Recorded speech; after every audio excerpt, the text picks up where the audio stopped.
حدثنا أبو اليمان قال أخبرنا شعيب عن الزهري قال أخبرني عبيد الله بن عبد الله بن عتبة بن مسعود أن أبا هريرة قال: قام أعرابي فبال في المسجد فتناوله الناس، فقال لهم النبي صلى الله عليه وسلم: دعوه وهريقوا على بوله سجلا من ماء أو ذنوبا من ماء، فإنما بعثتم ميسرين ولم تبعثوا معسرين.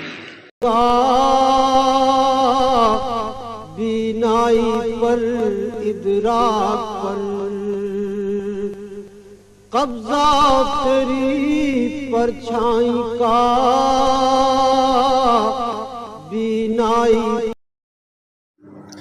एक अराबी खड़ा होकर मस्जिद में पेशाब करने लगा तो लोग उस पर झपटने लगे।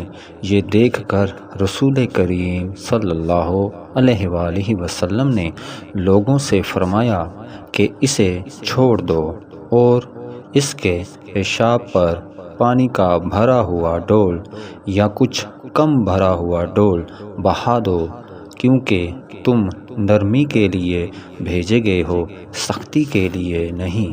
सही बुहारी हदीस नंबर 220। को हाल दे दावा है तेरी चाहत का, इस उम्मते गुमराह का।